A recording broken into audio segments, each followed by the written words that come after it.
اهلا بيكم في فيديو جديد من فيديوهاتنا. فيديو النهارده سهل قوي بس مهم جدا على فكره. هنفهم مع بعض نظره البني ادم في مواقف مختلفه بتختلف على حسب احساسه من جوه، يعني مشاعره ازاي. يعني ساعات البني ادم يبص لحد وهو قرفان كده، ساعات يبص وهو غضبان، ساعات يبص لحد باعجاب، ساعات يبص لحد بفخر، وهكذا. فنظره البني ادم هنا مش كلها لك ولا كلها سي ولا اي حاجه من الكلام ده. هنا في فيرب لازم نقوله لكل موقف. يعني مثلا فيرب نمبر 1 وهو اسمه glare. glare repeat after me. glare glare glare long angry look. يعني ايه؟ يعني نظره طويله كلها غضب. يبقى اما تبص لحد بصه كده كلها غضب والتنيك باصص له شويه كتير كده كده، ده ايه؟ انت بتعمل glare. glare. verb number 2 وهو glance. glance glance glance ده معناه ايه؟ to give a quick short look. يعني ايه؟ يعني بص بصه كده سريعه وقصيره، يعني تبص لحاجه عادي وتعدي كده، يعني عادي مفيش اي حاجه كده. انت بتبص بصه سريعه ومفيش اي حاجه كده، انت بتعمل ايه؟ glance. خلاص. verb number 3 peek. peek.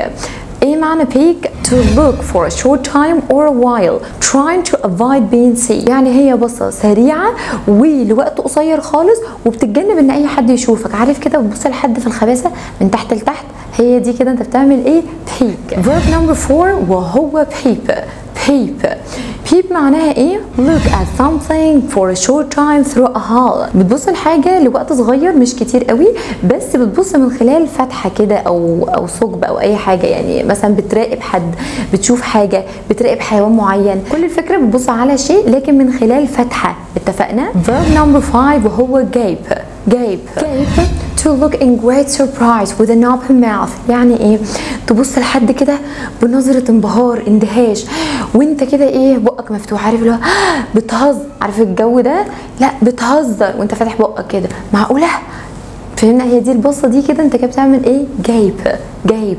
verb number 6 وهو gaze. gaze. ايه ده؟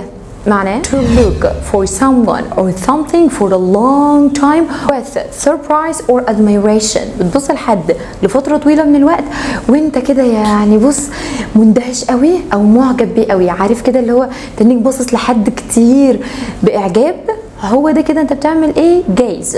gaze. verb number 7 وهو observe. observe. what the meaning? to watch the way something happens or to watch to learn.